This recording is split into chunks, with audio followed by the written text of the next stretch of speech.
Presented by That Time I Got Reincarnated in the Same World as an Anime Podcaster, this is Shonen Jumping the Gun, the show where we set our sights on the first chapter of a manga and decide if it's a misfire or a bullseye. Let's see how many rounds are in this magazine.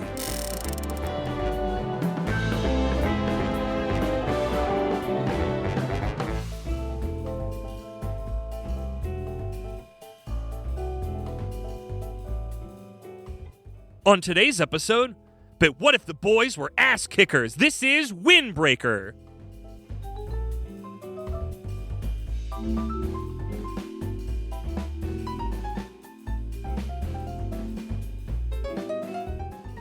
Welcome, everybody. I am the unstoppable force, Moxidine, here with the immovable object himself, Isekai Sensei Sama Brad. Brad, how you doing? I'm not budging. He's not budging from his position. And we are back for more Boys Arc. We are covering Windbreaker, a manga that we've known about for a while, that I think we watched the first episode of. We did. Many months ago. Yeah. I forget why. I think because it was delinquents, and I love delinquents, and we don't get delinquents anymore. But they're not delinquents, but they're street fighty. I like street fighty guys, and we don't see that really anymore. But there was a specific. Did you have a reason? Was it related to Holy Land? There was a specific reason where we were like, we need to check out Windbreakers. I think it was just curiosity of hearing about it. I don't remember it being around the time of Holy Land, but I don't remember when we watched it. I don't know if Crunchyroll keeps track of when you watched something, so I'm sure it's still on your list sort somewhere. of. I'm sure it's on the list, but yeah. It's. I'm sure if they store that information. I don't know if that's I think it was visible. last year sometime. That sounds right. Maybe just when the season dropped and we were like, because I've had a picture of Windbreaker. I mean, not literal on my phone, but like I'd take pictures of manga when I go to bookstores and go, "Hey, we should cover that." And that was like a long time ago. So seeing the anime, it's like, "Oh, this has been on my radar. We should poke our heads in." Because I think that would have been before we fully had like arcs, or I was thinking about that. So yeah, but no, here we are, a manga with boys in it. To get through the information. What? I forgot something here. Oh, this is on K Manga. I did not read this on K Manga. You fool! It's not what came up when I googled first chapter. I think I read this the same spot I read the other series we're covering today. And it worked fine. It said it had ads that you had to skip, but I never saw the ads never loaded, so I just said skip ads, and then I just got to read all of it. But K-Manga would be a lot nicer. Okay. Yeah, that seems kind of important. That's enough information for you. That is an important information. I got into all this other stuff and completely forgot that. Sometimes when you go down the rabbit hole, you forget that I've been there. Okay. And we're back. So, Windbreaker began serialization on Kodansha's magazine Pocket website on January 13th, 2021, and is ongoing. So, it's not in a magazine paper-wise, which I guess what is now? Yeah. A lot of stuff. True. Everything in Weekly Shonen Jump is in paper. Yeah, somehow. You can read it in English on K-Manga, which you can read the entire thing there with free tickets, except for the latest chapter, which is very K-Manga. So, I was dumb and didn't read it there because I didn't check. But I think also the website I went to was only like one chapter. And I don't remember what it was called, and I had never seen it before. Well, don't go there, because K-Manga is the official. Exactly. I should be at K-Manga. As there's other series on K-Manga that like they've licensed for K-Manga that are from either another publisher or come out somewhere, but K-Manga is literally Kodansha's sort of English site. Hub spot. So, the way that Shonen Jump app and Viz is Shueisha's. So something like... but also not always. We talked before about Fall in Love, You False Angels, where it's like they're releasing volumes on there at a time. That isn't where the chapters get released.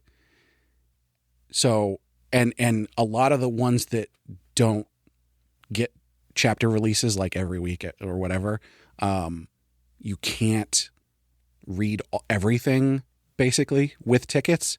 But all of Kodansha's series, at least as far as I've run into so far, you can read the whole thing except for the latest chapter with your tickets. Daily tickets, which is not bad unless you're like really horping them down. And there is a lot to read because there is 26 volumes of 206 chapters. What do you mean by 221 chapters total? Hi, Brad helped me write this one because life's been kind of busy and overwhelming. So there's 206 chapters that have been compiled into volumes. Okay. There's 221 total chapters. At time of recording. So they haven't yet put out the volume or volumes. In Japan or in English or both? Both. Okay, that makes sense. Windbreaker is written and I'm assuming arted by Satoru Nii. Yes. Brad says he can only find one other series by them, Danshi Badminton Bu ni Joshi ga Magireteru. Good job. Secret Badminton Club, which was serialized in Manga Box magazine and seems to be about a girl cross-dressing so she can play on the boys' badminton team. It's rated high and seems interesting, but I can't find an English translate. I was like, okay, this seems neat. I want to check this out. I was looking at it. I was like, we should cover this. Oh, we can't. I mean, side note, there was another thing that I had on the list since probably the start of Boys Arc that we were supposed to cover, and then I just straight up could not find an English translation of it, officially or otherwise. It was just like, man, I was bummed. It was about, I don't remember what it was called now, but it was about like male idols. And I'm like, that's perfect for Boys Arc. And then just, I tried and could not find it. And just to be clear, like, no English translation, no scanlators. No, that's what I mean for this other one too. Even though people were talking about it as in English as if they had read, I don't know if they got.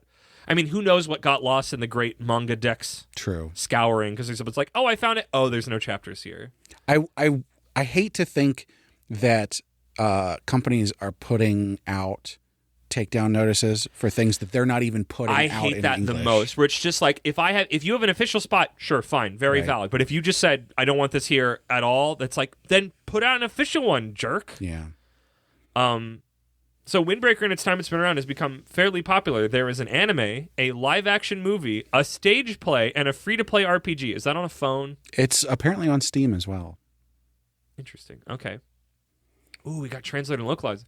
I had a hell of a time. I need to know what your powers were for this to find for other things we cover that aren't in Jump directly for these, because as we learned with Phantom Busters, sometimes they're very shy about telling people. I think it really reason. comes down to the publisher, because this information was only available in like a couple blog posts somewhere. Oh, yeah. A LinkedIn. I mean, Anime News Network is always a good one. That's usually where I find them. So but you'd have to find the person on there. There was more information on Anime News Network for the digital letterer, but not the physical letterer, which we'll get to that in a second as you read this. I'm going to say that right now. So this was translated by Jacqueline Fung, who also translates Verses and other Kodansha series, as well as many of Kodansha's BL series. One of which is called, I've been reading this and I've been so wonderfully excited and not excited to say it out loud. I got reincarnated in a BL world of big man boobs.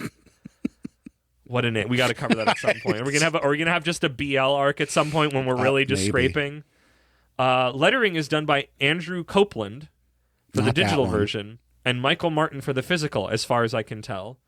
Copeland has worked on Nina the Starry Blade, Peach Boy Riverside. Bride. What? Nina the Starry Bride. What did I say? Pride? Blade? Just been watching a lot of Blade recently. I don't know what to tell you. Nina the Starry Bride, Peach Boy Riverside, and Shaman King spinoffs, among other things. I can't find a good list for Martin, but it appears he also worked on Blue Lock and Versus. What is Versus? I don't remember that. That's the it's the isekai thing where like a bunch of worlds get slammed together. It's pretty popular. Okay. I do not know about it, which doesn't really mean much. But... We should cover it at some point. I've read the first couple chapters of it. It's pretty good. I don't think you'll like it, but overall, might be good it's for pretty an good. Then. Yeah, I'm not sure where it would fit. Hey, who knows what comes after the next couple of arcs? And now time for my patented Moxie's Mock Speed manga summary, written by Brad. So you know there's going to be wonderful poeticness in it because he's a good writer who should write other things. As I peer pressure him on the podcast in front of you. This one, it wasn't bad. This one is. I mean, this one's there's less canvas because it's just doing what it's doing. Yeah. Anyone past this point who causes pain, who brings destruction, who holds evil in their heart, will be purged by Bofurin without exception. This is what the sign that stood at the entrance of the town of Makochi said. We join our miscreant protagonist, Haruka Sakura. Very fun name to say. Yeah. As he makes his way down the main village, as he makes his way downtown, walking slow, faces past, of said protected town, he's moved here to go to the school, so he's checking things out the day before school starts. As he makes his way, he stumbles upon a cliché scene of delinquents harassing a woman who is trying to get home from her shopping. With no hesitation, Haruka socks the leader square in the jaw and wipes out the other four in short order.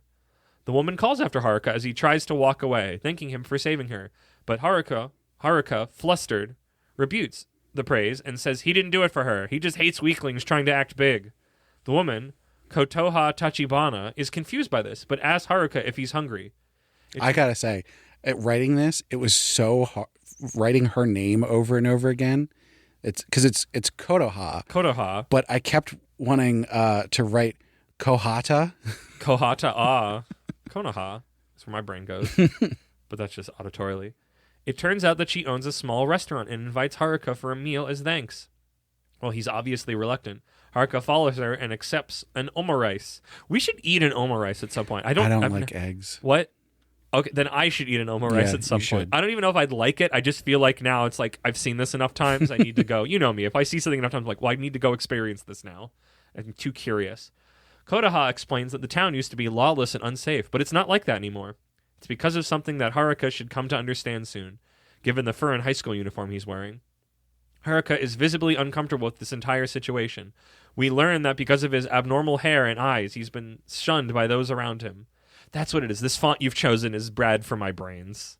Also, maybe I just have bad brains. It's literally for dyslexia. Oh, it's having an opposite effect on me. I think it's just because I'm not used to reading this font. So there's multiple times like, this A looks like an O. This town is a new start for him, but he's unable to shrug off those old feelings. But he does have a goal for his fresh start here. He's going to fight his way to the top of the school.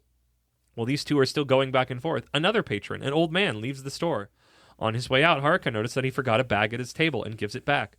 Kotoha can see that he's going to fit in with this town and prods Haruka a bit more. As Haruka goes to leave, she tells him that he'll never be at the top of Fern because he's alone. This sets off Haruka, as he doesn't understand the underlying meaning behind Kotoha's words, and he storms out.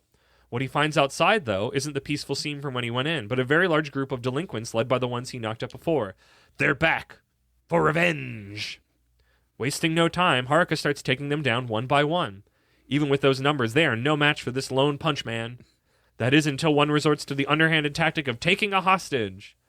Kotoha, who came out to see the commotion, is now held at knife point. I was going to say, it's now using a knife. Cut back to the summary.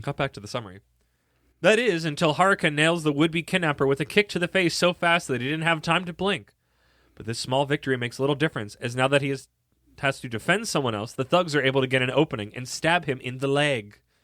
It's a good spot to get stabbed that it won't be too important. Yeah, right? Just important enough to be like, he got stabbed! Although it sort of depends where, because, your Achilles and everything down there. True, but I feel like it's just up enough that it's, like, solid... Yeah. Like into the muscle, thigh, yeah, whatever. Not thigh. I don't know how legs work. Calf. As another comes at him with a bat, he thinks this is the end and tries to cover Kotoha, but the blow never comes. When he opens his eyes, instead of a bat in his face, he finds someone else in front of him, someone who wasn't with the large group of thugs. Haruka recognizes the uniform this new boy is wearing, Furin High. At the start of the confrontation, a resident made a phone call, and 4 boys from Furin High School showed up to deal with these thugs who don't know their place. Hiragi, Matsumoto, Kaiji, and Tanagita. These boys wade into the fray and absolutely wreck every single delinquent who has dared to cause trouble in their town. It's about this time that Haruka looks around and sees just about every window on the street open with somebody leaning out and cheering on the Furin boys. Kotoha says this is what she was talking about before. This town isn't lawless anymore because they are protected. Protected by Bofurin. Every time I see Bofurin, I just want to go Bofurin these nuts uncontrollably.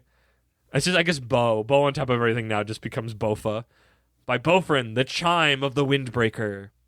With the thugs dispatched, the townspeople spill out into the street, continuing to cheer and praise the group, including Haruka, who they say did really well defending the town by himself until help arrived. An older woman approaches Haruka to give him first aid for the knife wound on his leg, but he pulls away, unable to break through the barrier of how he's been treated in the past. Kotoha grabs the bandage and cleans him up as she says that he doesn't need to be alone anymore. He is something this town needs, and in return he can also find what he needs here. But can Haruka accept this? Will his tsundere nature overwhelm the good he can do? Overcome curly glass? It's been too long since I've watched Girl Chan that I was just kidding. Next time episode things. As everyone looks to him as he starts ranting about how weird it is for delinquents to be regarded as heroes, he starts rushing towards the 4 boys. Not knowing what is going on, they score up, prepared to defend themselves. But Haruka leaps into the air and flies over their heads, landing a kick squarely in the face of one of the thugs who had recovered and was sneaking up on them with a knife. Haruka's yell echoes down the street, downing out the meaty smack of his shoe against the face of the knife-wielding fool who thought he had a chance. What is all this Bofurin crap? Protectors of the town? It's so damn cool! So I've been looking for an excuse to finally, read this because I know we watched the anime, but I'm bad at watching anime by myself, and I knew it wasn't something that grabbed you as much. You know, I love Delinquents. Yeah. I don't know. I love Delinquents, and I love Street Fights, and I think I love Delinquents because I love Street Fights. I don't know why I love Street Fights. We've already seen my love of my just devouring of Holy Land. That there's just something about dudes fighting on the street and having to figure that out, and the big emotions that happen during that. I don't know if there's just some anime or manga that I read when I was younger that just made this like, and this is a key component of my character that doesn't really show up in anything else. And this is like a newer taste of that no one else is doing, because again, nobody's doing Delinquents anymore, because like, duh, I guess. I don't know if it's duh. Except for this, which is still ongoing. Which is still ongoing, but I love that it's like, but these, like, because it's always these are the good delinquents and those are the bad delinquents, and it's, hey, much like the joke in the beginning of Class 2B Hero Destroyers, it's like, it's chapter 1, we're gonna fight some nameless delinquents, right? Which is fun. But no, I had a really good time with this. I like the emotional stuff. I love my little man who needs to get over being ostracized forever, so he needs to get used to being vulnerable, even though he's an ass kicker in a town of ass kickers. I like the look of it. Their uniforms are snazzy. I'd have to look at them again to jog my memory, but I remember the gang of boys looks fairly distinct from each other. Yeah. Which is good because as we've had in this arc and we'll have in, I think, the next episode. No, next episode's pretty good about it. Sometimes it's Japanese boy standards can be very cookie cutter to us Western American eyes. At least that's my position of the things that we've read in this particular scenario. But no, it gave me it jingled the keys in front of my face and I clapped. I don't know what to tell you. How'd you get along with it, Brad? Yeah, no, I thought it was pretty good. I will say the first chapter and the first episode of the anime are like shot for shot. Pretty much. So if you've read one, watched one, you sort of don't need the other one. But I don't, besides the dynamicism of the anime with the sound and the motion and everything, yeah. I think the manga portrayed that pretty well. So I don't think you would have a bad time just continuing with the manga over watching the anime. I feel like that's something we've talked about a bunch. I say a bunch recently. I'm trying to remember what. It was Cannon Master, of like the physicality of action. Yeah. And which Cannon Master does really well. Which Cannon Master does well, because sometimes action can be very like, here is the bare bones, and it's like, well, no, when you're doing action, if I'm here for action, you should make the action cool. I will say, and not just storyboards for the anime, which will make it cool. Yeah, there's a couple spots in this chapter in the manga where they hand wave the fight, like the part at the beginning where he protects the lady. It goes from him winding up to punch the guy to them just on the ground around him. So they skip that fight. I think that one works because they gave you more of a fight later, and it gets across how much it wasn't a problem, how much these four guys were just like, we're not even spending time to look at this fight. Yeah. It was so simple for him. But yeah, like you said, the character. later fight then with the larger group, they do a lot of connections, and you can track the movement, and you don't ever get confused about who is where. Yeah. There are some faces of the random thugs that you're sort of confused, like, wait, who was that? The main guy who shows up and gets knocked out immediately is the same one from He's before. the one that you have to recognize. So you recognize that one. I was a little bit confused about the knife guy who was on the ground and stabbed him. I didn't quite follow that. But I mean, beyond there's that, always going to be something of like, it's. I know I don't want like perfect space, but I just want some sensation of somebody's over here. Like it's not always like I want perfect stuff. I think this is one of my gripes when we were reading, or even now, of a HAL formula. It's like where they are on the racetrack, and it's like I don't need perfect information, but if you never give me a sense of place and time, that it makes the immediacy of the action less like compelling and real, even if it's silly action, like even if it's over the top action. There's just something about giving something placement and time a little bit that gives it so much more. I mean, maybe that's just my thing. I don't know, but I mean, and that's the thing that HAL formula is the worst at. Is the races, is the thing that it's technically about. The fact that they're doing all the characters and emotions and stuff really well is what's holding that together. Correct. And I'm hoping this can do both to get back on track. Yeah, for this. yeah. You want it to do both. I'm the kind of person, I can sail over the fact that you're doing the mechanical part of it perfectly if your emotional part is good, which is why I'm still into Drawn to the Fire, because that also has a similar problem where it's like when they're actually playing the game, save for very specific moments where they're taking multiple panels, 2 or 3 pages to show you one moment, the movements are somewhat confusing. But the underlying nature of the characters holds it all together, for me at least. Yes. I don't think that's bad writing. It's like, hey, you wrote this around, I don't want to say gimmick, but like this is the thing your manga is technically about on the surface, and you're not. Yeah, it's certainly a detriment. And I would say for Windbreaker, it does a very good job of having the character moments and doing those very well, and also having cohesive fights, the mechanical part of leaning the fights. into the joy of the combat of it. Like I said, I will say the one thing that I remember from the anime that is better than in the manga is at the very end where the guy's coming up with the knife. Because in the manga, we don't see that at all. In the anime, you get a long shot and you can sort of see the guy coming up behind. I like better that you don't know, because you think in that moment our protagonist is such a dumb boy that he's like, I'm going to just dive in and start fighting these guys. Like, I like that more of like a page turn surprise. And it's like, oh, no, wait, because you can see that because he's talking about, I've always been alone with everybody else. Just like we see him with a woman going that he's still not comfortable letting his wall down. So I could see him still holding to his, I'm going to fight my way to the top. These are the tough guys. And that's why it's so wonderfully emotionally meaningful that when you turn the page and it's just like, no, he didn't want to fight them. He wants to be like, A, that he's kicking the thug, and B, that he's like, this is the coolest thing ever. And I'm like, me too, bud. You're not wrong in that assessment. I think the anime doesn't draw too much attention to it, so it still works. I'm sure. I'm not saying the anime is bad. I guess it's the like hinting at it versus not hinting at it, because it comes and goes so quickly. But I had forgotten about that a little bit because it had been long enough. And I like it when when whatever it is gives you the tiniest hint, so that when you get the reveal and go, oh, and then you go back and go, oh, it was there. You can tell. Sometimes I want that. Sometimes I think I just want a surprise of a thing that I wasn't expecting, or like I had my assumptions about this, that there wasn't any moment where I'm like, oh, I could have collected data for this. It's just, what? I can also, saying that goes, it's like there was an ass pull, and this is not an ass pull. No, this is a moment. Just to be clear, I just found in my own language, I'm like, I'm describing what could be described as an ass pull with this definition of things. But,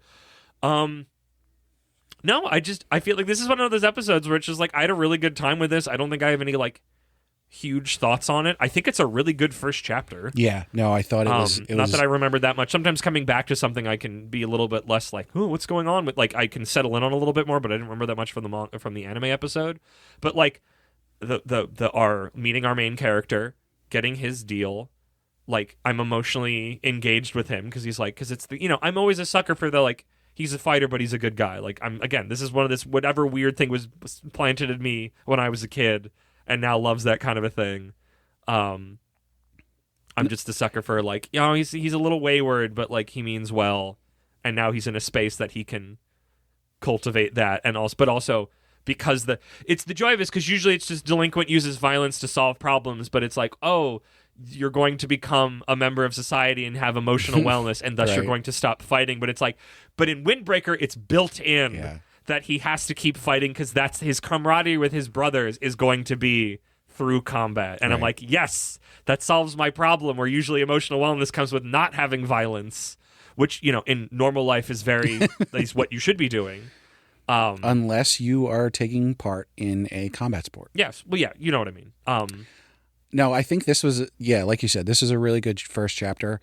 It did the thing where it's like, oh, this could be a one shot, but also it completely and totally sets up. Yeah, it didn't catch the. Yeah, it's self-contained enough where you're like, I'm on board. You tell a compelling story, but they don't catch the mail truck, right? Because it's still like, I'm here a day early to go to this famous school that has the worst of the worst delinquents here, but a set of them are heroes to the small town. And, like, that's really fun. I'm a sucker for that. That's fun. I love town defenders and stuff like that. It makes it very local. Other groups will come in. Maybe there's some big I'm just getting excited thinking about it. Like, I don't even know if it'll go there, but even just both what it gave me and where my imagination goes with this and what I like with this kind of stuff. You can read 5 chapters a day. I have a spoiler alert for you, Brad. I've already requested this from the library. I was tempted to buy it. I'm like, wait a minute, I have the library. But then you're going to be looking at Michael Martin's work instead of Andrew Copeland. Andrew Copeland. But no, I don't know where else to go. I did notice this is a very like person moment that is vaguely connected to this, and this is maybe one of those, the podcast is therapy for a moment. But of that whole like whatever anime or manga I was reading when I was younger that gave me my love of like the burning blood stuff and the crying and hugging your bros while you're punching people thing, is that I've been talking to my trainer at the gym more, because there was like a thought of like, usually I go once a week and I get my ass kicked, and that's part of like, I'm trying to push myself as hard as possible. And she's like, actually it'd probably be better for you if you just like did the twice a week and it wasn't as intense. Because it's like, oh, when you do twice a week, it's like usually less time and it's less whatever. And it dawned on me that I had that shrunk thought in my head, I think from reading Eye Shield 21 and not noticing that was from a fucking manga and not, science that, oh yeah, you push your muscles to their breaking point and then you give them rest and they grow back stronger. And it's just dawned on me recently and I'm like, is that bullshit? That might be bullshit. Why did I just sort of tacitly think that with ever actually like properly thinking about it or communicating that to somebody? I just sort of assumed that in my head and body. I mean, that's sort of real. I think it I don't think it's as real as I don't think it was like, it's just, I guess it was just this moment of like, oh, this thing. It was like the whole thing that I had my thing of wanting to do combat sports and tried that out. And that's still floating around somewhere, but scheduling is currently not allowing that in my life. But I think there's still something there of that joy of like, find it on the battlefield is still somewhere inside me, even if it does not gel with the rest of me. But I think that's here. That's why it's fun to find. Again, we don't do nobody does delinquent stories anymore, really. And the way that it thrums that old thing. Obviously, nobody's got a pompadour here yet, but no, she specifically says that someone does. We just didn't meet him. Oh, that's exciting! I missed that part. Maybe my local is my the part where she's like, he's like this. Oh, that's what she. And she makes the sign of like really big hair. Yeah, love big hair. The question is that the president? Is that the leader? Because we saw 4 guys. Like, I don't know how big this, because it's like, I don't think everybody at the school is going to be like that. I think a lot of them are going to be tough. Well, but like, so there's 26 volumes, and I think every single volume has a different character on it. Now, I don't think they're all part of the. That's fighting one of the group, things. But that's the joy of the boy. I feel like, because I think originally, the boys arc, spoiler alert, was going to have Tokyo Revengers, and I don't remember why I took it off. I think because I moved it to that arc where we covered the thing. We keep covering the one after the big one to go back to do that one, and I'm like, we'll just put it there. But like Tokyo Revengers has that thing of like, here's all these different boys in the schools that are all doing this rumble that you get to follow and figure their stuff out. But again, this one's built more for this is why you're here. Right. And like, I'm excited to meet the boys, and I'm sure they'll have their own emotional little arcs and stories and bits going on, and like, I'm excited. I'm just, I don't know, I'm having a good time. To that extent, I'd say, I don't think we can pick a boy. No, for a boys arc one, this was very, this was slightly better than Haikyuu. I'd say there's 5. There's 5 boys, but we didn't meaningfully meet the 4. I think out of the 5 that we've met, my favorite is the main character. But that's because we got to spend emotional time with him. But I also like his design the most. His hair is, his two-tone hair and eyes is good, even though that doesn't... They sell that in the manga, even though obviously it's in black and white. Yeah. So good for them for selling that, because sometimes it's like, you have this visual thing, and I'm like, color-wise, and I'm like, really? Because the other ones that show up, the most standout of those 4 is the one with the hoodie and the headphones. Yes. And he's like, okay, whatever. Yeah. There could be better boys. Sure our lead's a lot of fun. Yeah. The one that protects him from the bat, which was super badass, by the way. Yes. He takes the bat to his back and like doesn't move just to like send a message. That was pretty awesome. That's cool. Yeah. He's got the Bakugo design thing going on with like the spiky hair and everything, which is a design I like. Yankee, I think they call it. Is that what Yankee is now? I always thought Yankee was the pompadour. Oh, I don't know. Yankee doesn't mean American, No, even though correct. you'd think it should. But it's not. You are correct. But I do like that design. So out of those four, I would say he's probably my favorite. But when you include the main character definitely stands above as far as designs go. I'm trying to look at the boys again. Which is probably what the author was going for, of like, yeah, I'm not going to give you the best designs right away. Like, you got to work for it a little bit. Yeah, I mean, these, you want to have enough space for things to move up the thing, but they're still distinct enough. I just want to take a look at them again because it's been a few days, and I don't spend enough time with them to have internalized. While I'm doing that, Brad, I kind of gave some of my things. Where do you think this goes? Do you think there is some bigger thing? Because it's like we're defending the town from delinquents, and you can do that for a while and do emotional arcs. Is there some bigger bad? I'm seeing rival school. Yeah, there's got to be some kind of rival school, and they're gonna come in and trash the town, and we got to defend it and all that kind of stuff, with the underlying character arc for the main character, spread throughout. Although I'm not sure how long you can string that along. Exactly. That's why it's like, how many rival schools can you have? Or maybe, do little clashes, and maybe there's some yearly, and very much like, here's the festival, the summer festival, where it's like, oh, every year we clash. Like, it's like, will fighting be non-sanctioned sports kind of thing? Yeah. I think that's exactly what it is. But I also think other things we're having emotion. We've already been planting emotional seeds, so it's like, you can do both, and I'm just curious how you can keep, these are already ass kickers of like, who's going to come to the town that's more dangerous. Right. I mean, you don't go 221 chapters without something more going on. Yeah. So there's obviously something. Or it's popular enough and the publisher's like, you better keep writing. But also, I still think there's something there that I'm excited to figure out. I looked at the boys again. I like how distinctive their designs are. I think there's somebody for everyone, and I know there's only going to be more. Well, that is I mean, we said it earlier, but then when we came back to their character designs, we glossed over a little bit. They are distinctive, even if the four that show up don't have the best design. They don't have the most design, but you're like, you can it's this guy, it's that guy, it's that guy, and there's different enough. They are clear characters, if not like... They're not I didn't look at any of them and go, oh. Well, yeah, neither did I. But they are not, as I said at the stop, like, here are the Japanese pretty boys. Here's the four flavors that are mostly all vanilla that have slightly different. This is vanilla, this is French vanilla, this is vanilla no sugar. Well, that's sort of why they're very notably different, and I know that's not always an assurance. Yeah, that's sort of why I like the main character the best, because he, for me at least, distinctive. He's on the line of like, oh, he looks badass, but also maybe. He's a cutie, and I like the, because I'm rooting for I'm rooting for him in the way of like, oh, bud, because most of the time I'm like, oh, buddy. That's the thing is and that's like there's a lot of times connection you want to have like a puppy almost. There's a lot of times where the tsundere act is like, this is tiring, and what the hell are you doing?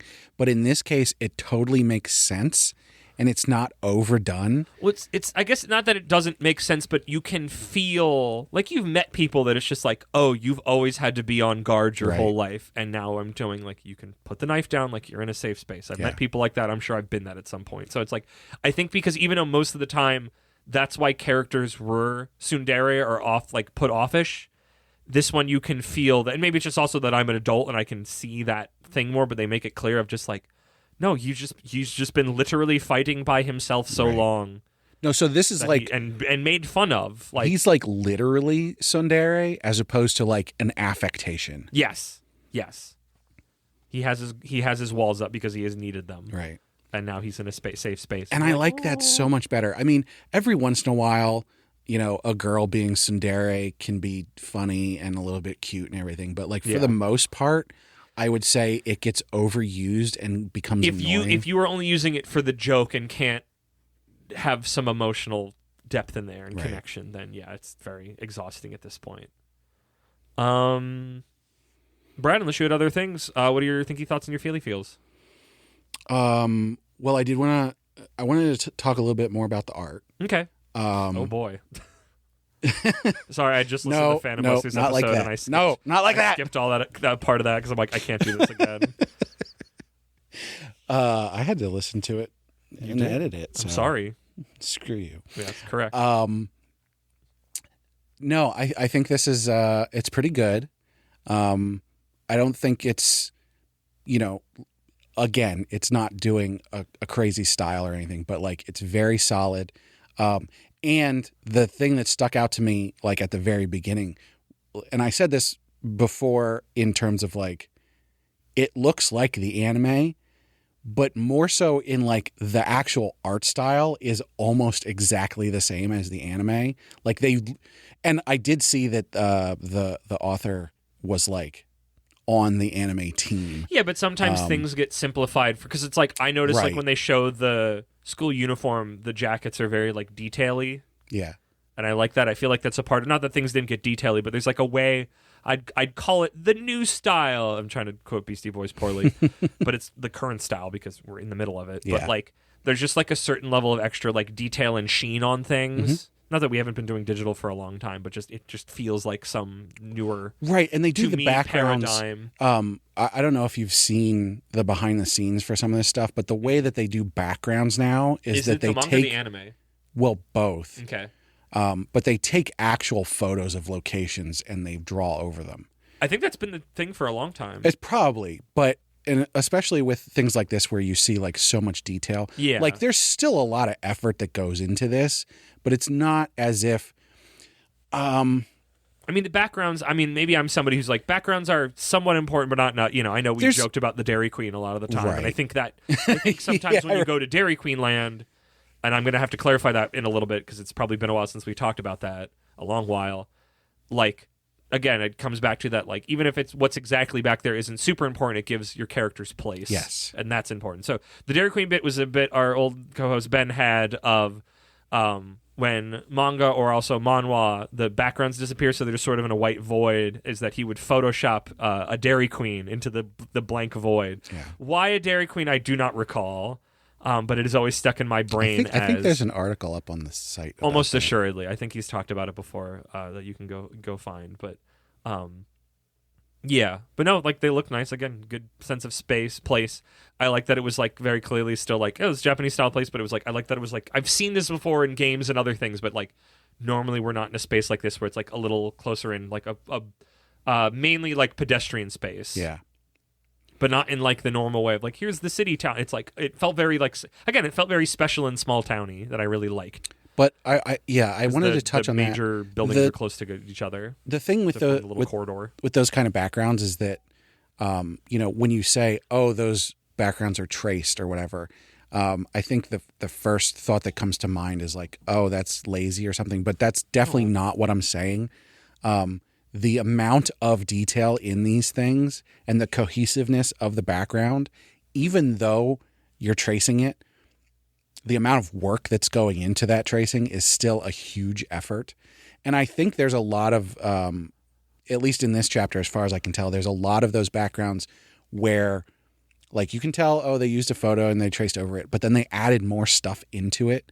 The restaurant scene, I think, is a big one because there's so much going on in that restaurant that I can't see how that was a real restaurant that they took photos of. Yeah, but the photograph thing, it gives it space in a way that you don't have to waste too much time and energy on that. I mean, they're definitely using a lot of time and energy on it, but no, but more than less just, so if they, than more if than you if had they to do just drew it from the void. Right. And I think it is a crutch that helps give more without taking as much energy because it's like, and this does come out once a week. Your subconscious notices the backgrounds, but I don't know unless you're. I mean, I guess I'm not one of those people who's like brutalizing the backgrounds a lot. So it's like I could see just like, oh, a photograph that has like a filter of it. I feel like Rookies did that or something. There are some that do it that way. It's generally very easy to tell when it's a filter and not traced.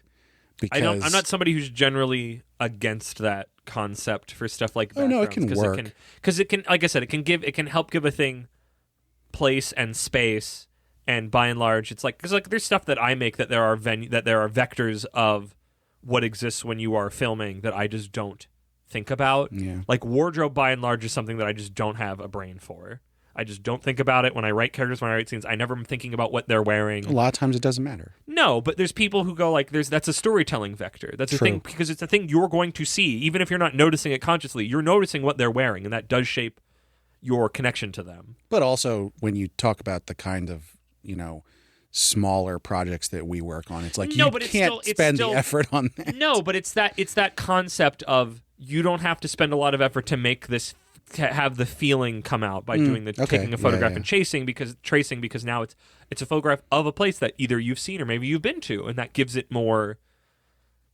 Just by the act of trying to make your life easier, it gives the manga more of what it's what it is. It gives it more relatability. I think there's also something there where, when you are setting a series in a place that actually exists, that allows you as an author to exist in the space that your characters are existing in and move around in that space and talk to people who live in that space. And I think that can go a really long way into making your characters and the setting feel so much more real and visceral. Spaces can be important. I always think about like Kamurocho in the Yakuza games. Yeah. Like, how many times have I been to that city? Like, over, and every time I'm like, even though it's mostly the same layout, I'm always super excited to be back in it. It's like seeing an old friend. And those games are a great example because, you walk around in those games and you're like, this is so dense. Yep. There's so much going on. It's crazy to think how much effort must have gone into digitizing this whole thing. Mm-hmm.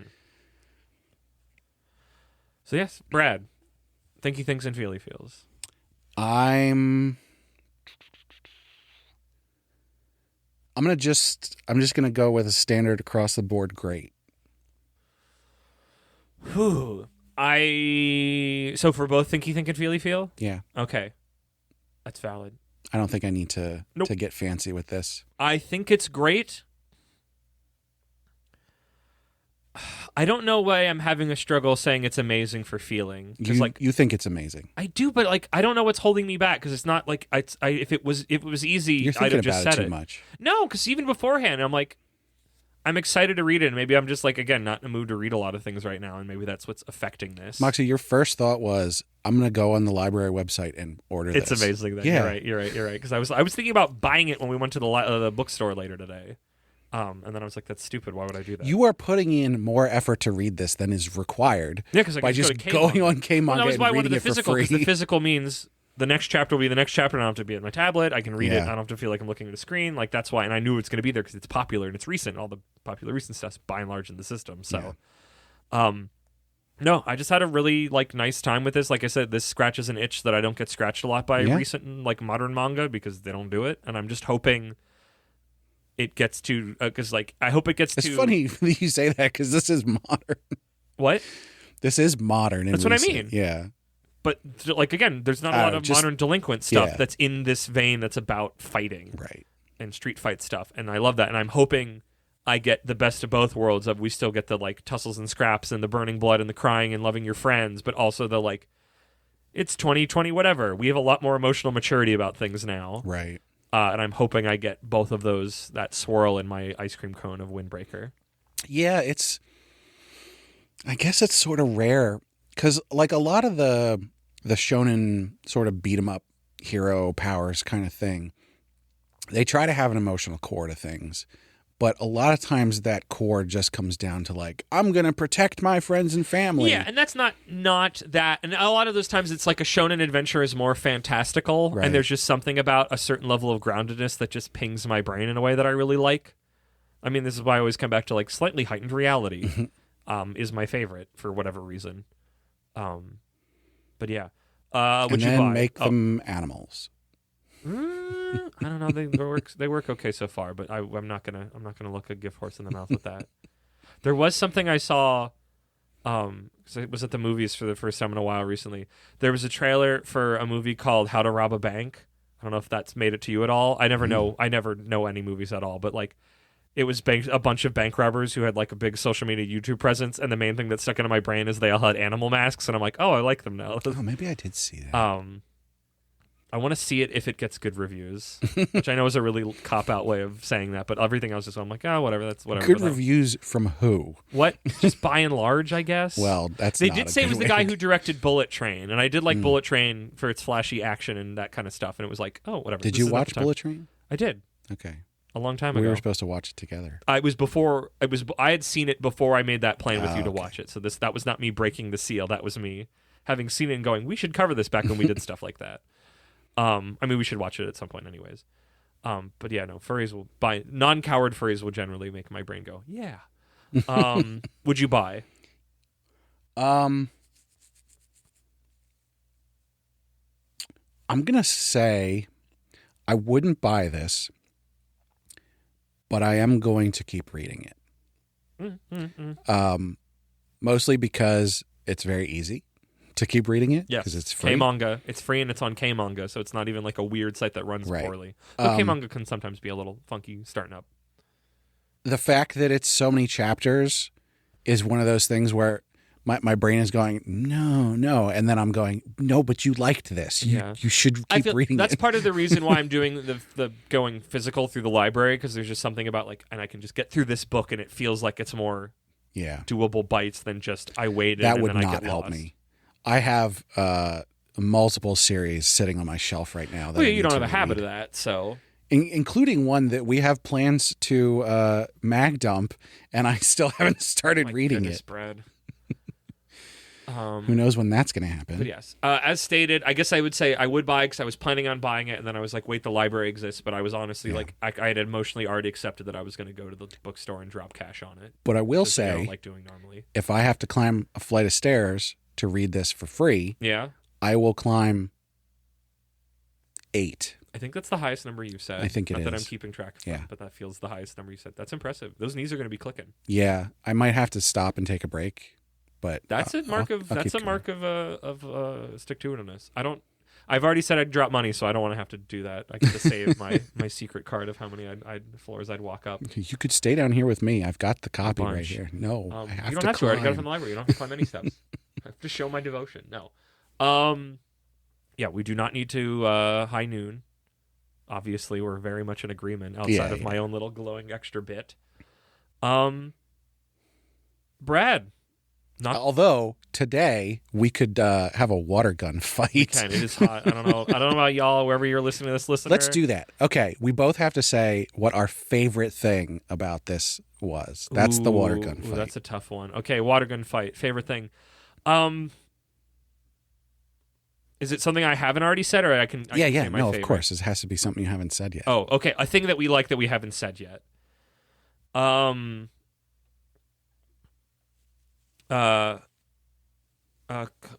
was her name? Koraha? My brain auto-completed to Konoha, and that's not it. Kodaha with the T.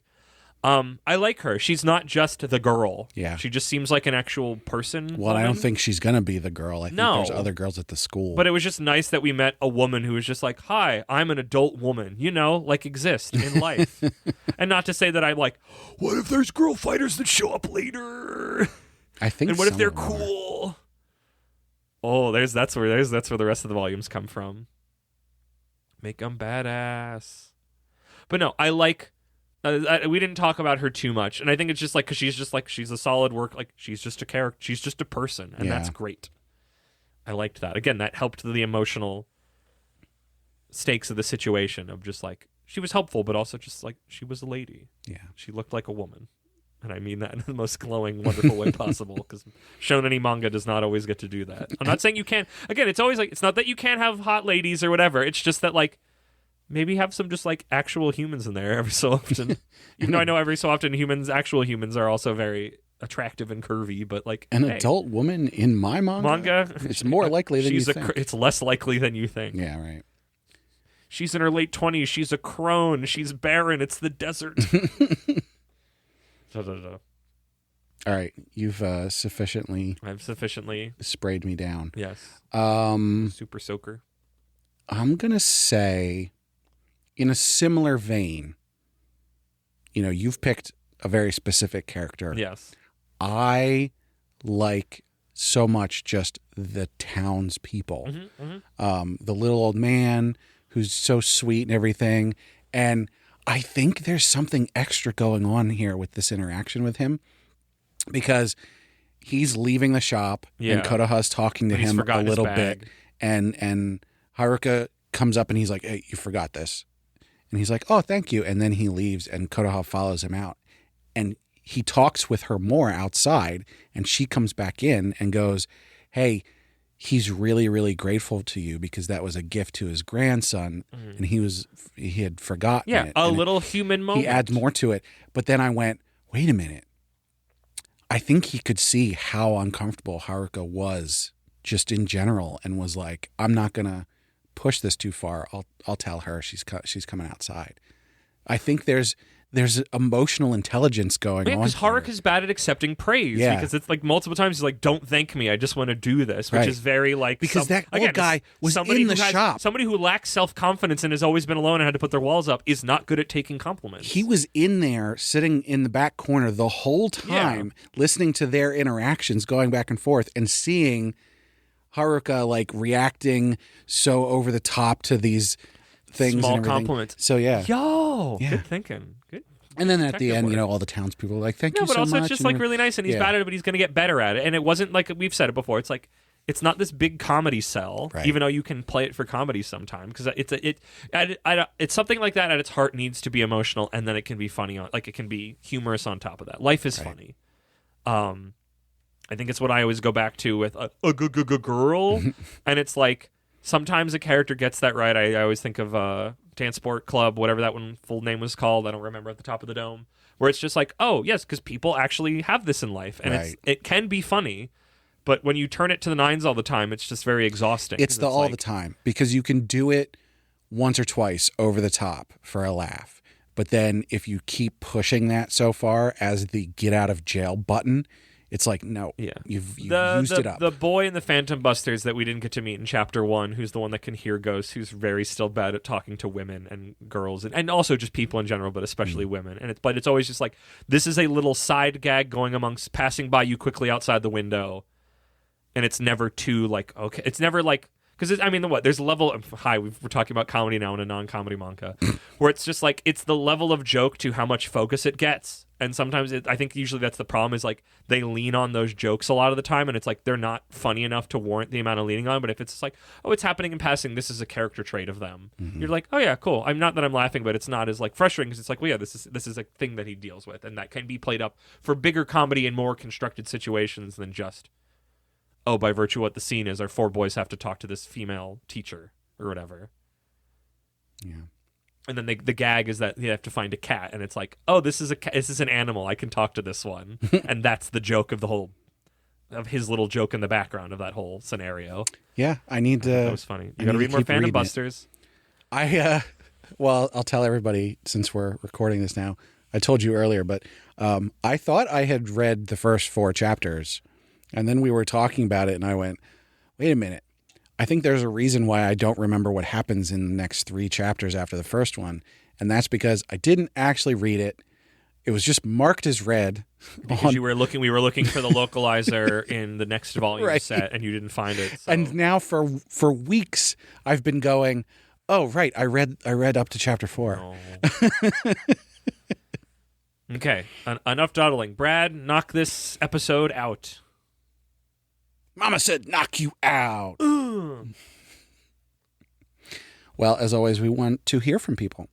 So go on our website, animepodcasterreincarnation.com, and find our social links page. Can you guess what's on the social links page?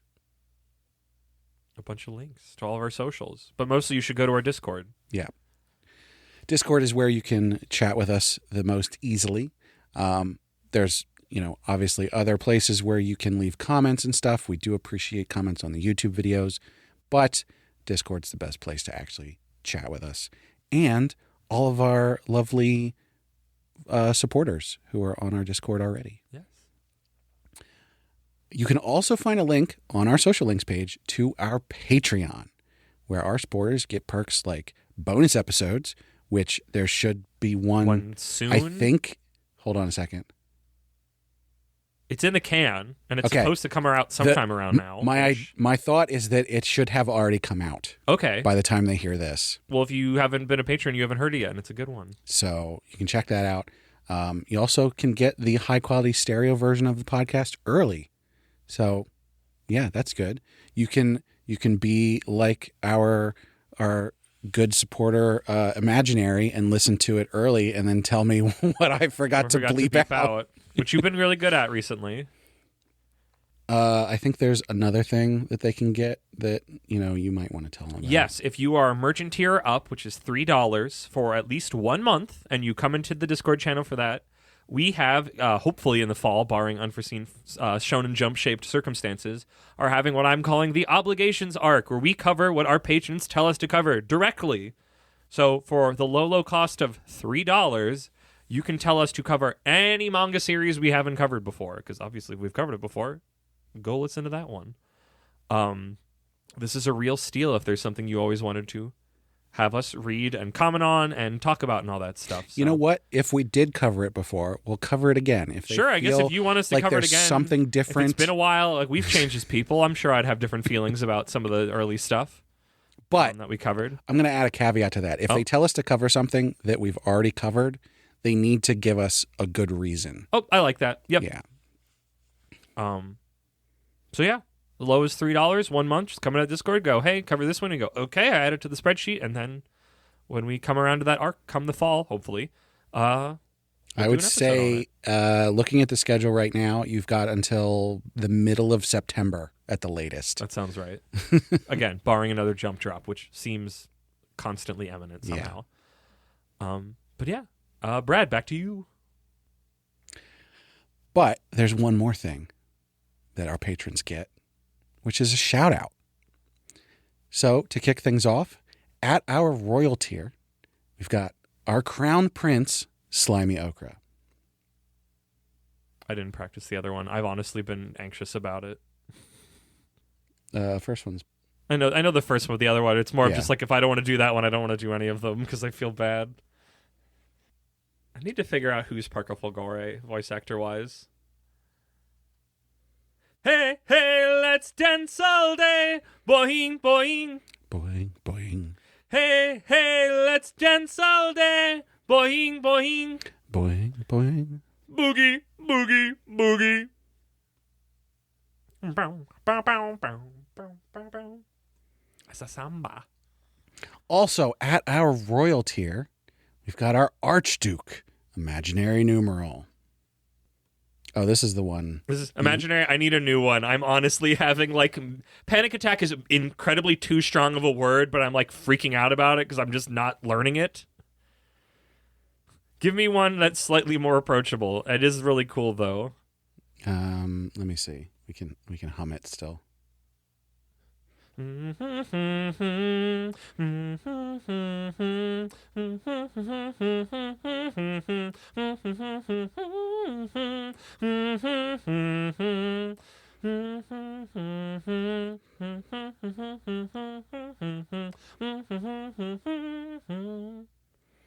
Okay, I hope you like that because that's the last time you're going to hear it. I'm sorry, imaginary. I was honestly getting panicky, going oh man, I'm not getting this. I feel bad. I mean, it's been, what? By the time they hear this, it'll be 2 months. Because it'll have been all of the jump, or most of the jump drop, if not all of it, and the rest of ones. Boys Arc. But the next episode you hear, which we're recording today, we're not going to do them at all, so apologies ahead of time. Let's see here. Also, you will have already heard this episode, but we're recording that one next week with our special guest, and we're not going to do it on that episode either. Oh, no. Moving on to our noble tier, we've got our marquee, Sir Cake Dwarf.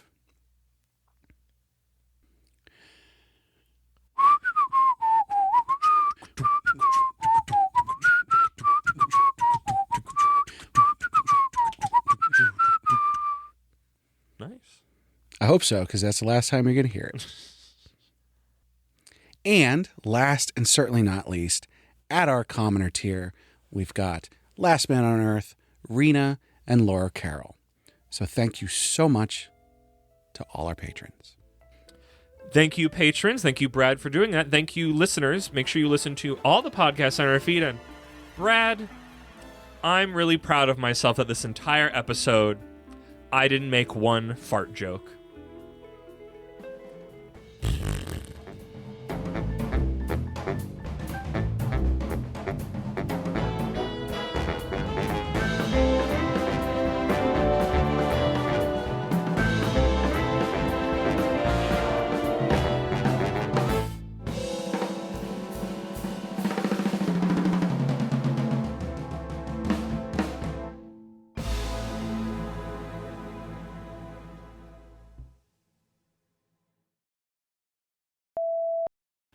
Windbreaker.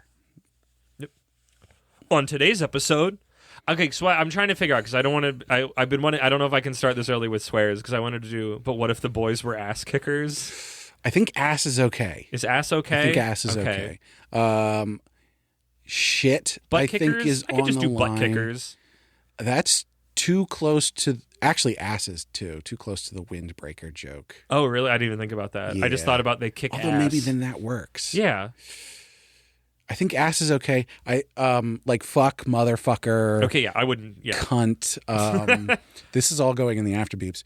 Well away from the beginning, if that's even still a thing anymore. What other things would be bad to say? I'm pretty sure you can say damn. I think you can say shit now. Hell, damn, hell, crap, damn, crap. So ass, shit. I mean, you said the big Damn. C already. Yeah. Without getting into slur territories, I feel like we've hit most of Yeah, the because I think beyond that it's literally just swear or slurs, and we're not doing that. Yeah, so yeah, I think ass is fine. Okay. I think ass kicking is more impactful and relevant than butt. Yeah, I know. Butt didn't, like, even though it's the same exact thing, butt kicker felt too, like, that didn't feel right. Because it's like, oh, badasses, kick ass. Like, that's it has more of that energy to it. On today's episode, but what if the boys were ass kickers? This is Windbreaker. Let me do one more and lay into it while you think. What about kick ass? Kick ass ass kickers. Always just kick ass. breaking What assholes. if the boys were kick ass? Okay. I'll do it, but I don't like it. On today's episode, but what if the boys were kick ass? This is Windbreaker. I want ass kickers because they fight. I don't Okay. know. Maybe we can come to a third Do it again. idea. Do it meaner. Okay. On today's episode, but what if the boys were ass kickers? This is Windbreaker. Yeah, I'm going to get a little bit more into that. Okay. On No. today's... So that great energy. The end I think was too abrupt. Yep. Maybe. I mean, Windbreaker, I always think it needs an S on it because Windbreakers, Yeah. but it's not. Let's stretch it out, maybe? I think you just need to go down. Okay. Windbreaker. Yeah, but meaner. Windbreaker. But that's like meaner, no, it gets a that. little quicker. Okay, yeah. That was it. Yeah, that's the one. Yep. Print it. Digitally. Except I'm the one who does that, so I'm Yeah. just telling myself. You can, yes. I need to figure this out now. Yeah, you do. Okay. Or do you want me to figure it We can collectively. Do you want to pick yours and I'll pick mine or something? out? Welcome, everybody. I've already taken my Tums. This is Moxie. I've already had my Peppy Bismilk. I think I don't want to do the fart. I mean, I want to do the fart joke, but I don't want to do the fart joke. I think mine should be like I'm a wall in some way. You know, like I'm not necessarily running into the fray and beating people up, but you can't make me move. Okay. Welcome, everybody. I am the unstoppable force, Muxadine, here with the immovable object. Okay. Welcome, everybody. I am the... Fuck, I was about to combine them wrongly. I am the unstoppable force. I am the unstoppable wall. I am the unstoppable object. Unstoppable... Do you hear that? No, the knocking. It stopped. Brad, I think I'm going crazy. Yeah. I tried to go to bed a couple days ago, and I swear I heard the knocking song and sound effects from Earthbound, and I lost my shit. Thank you, patrons. Thank you, Brad, for doing that. Thank you, everybody, for listening. Make sure you listen to all the podcasts on our feed, because there might be another episode of something coming soon. I don't know. That Or did that already happen? That already came out. Oh, I don't know. That's going to come out a lot sooner than this, really? the episode that they heard last week. Okay, interesting. Actually, I guess not that much sooner. Because we haven't recorded it yet, so I didn't know when it was coming. I guess like 2 weeks. Okay, we got one to camera now. Yeah. Scrub this. This is not funny. I'm going to do the read up again. And I guess I'm not going to do the bit again, because if it's already out, then whatever. Okay. Are the boys going to fart next time? I forgot about